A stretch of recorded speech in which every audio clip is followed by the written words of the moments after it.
ဒီနေရာတော့အိမ်နာမှာရှိတဲ့ပန်းချံကိုတော့မှဖြစ်ပါတယ်ပန်းချံကအိမ်နဲ့ဆိုရင်လမ်းလျှောက်ရင်4မိနစ်ပဲကြာတယ်ကြာတော့အိမ်ပန်းချံလေးကိုခဏခဏရောက်ပြတယ်ကဲလိုက်ကြည့်ကြနော်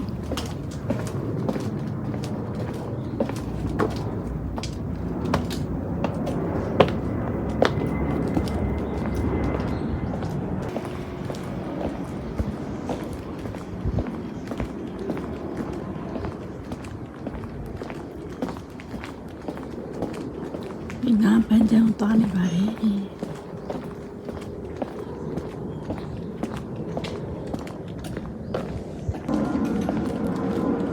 ကျမတို့နေတဲ့ရက်ကွက်လေးတထေးရက်ကွက်လာတော့မသိဘူးနော်တိုင်းမြင့်လေးလည်းမရှိဘူးအဲ့လိုအိမ်လေးတွေလည်းကိုကအိမ်လေးတွေများရတယ်သိလားအရင်နေလို့ကောင်းတယ်တိတ်ဆိတ်ပြီအရှိနာလေးမှာအရှိနာလေးအိမ်ကြီးနေဆိုရတော့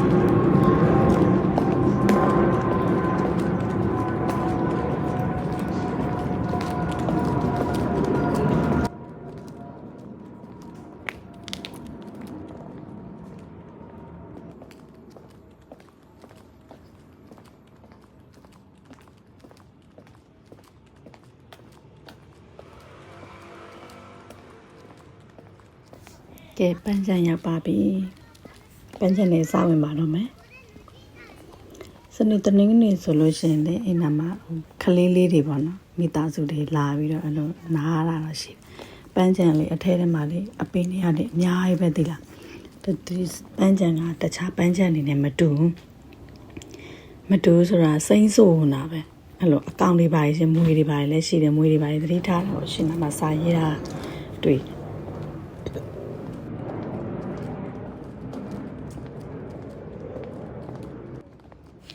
ဒီပန်းချံလေးနှစ်ခုဆက်ထားတာသိလား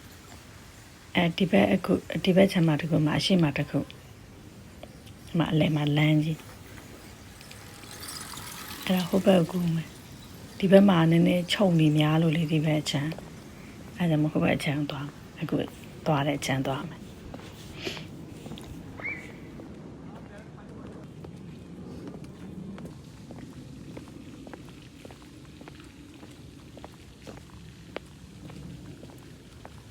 ရေပန်းချတဲ့ရေပန်းနာရောက်တော့မယ်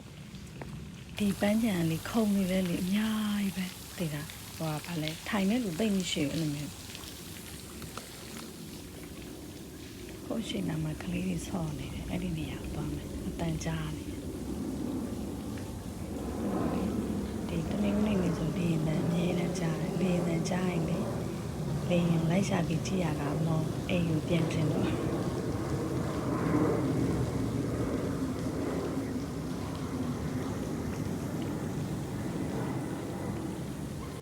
ဒီပန်းချံရတယ်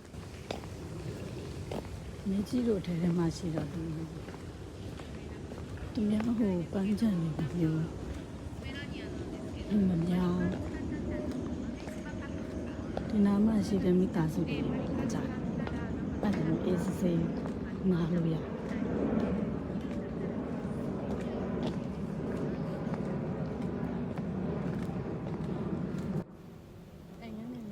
ပန်းချံပတ်တာ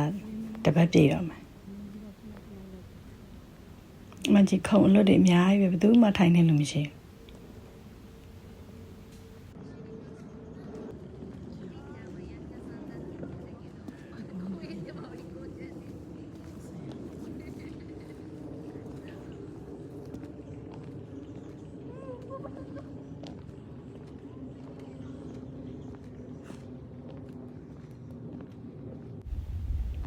ပန်းချံပတ်တာလည်းတပတ်ပြည့်သွားရင်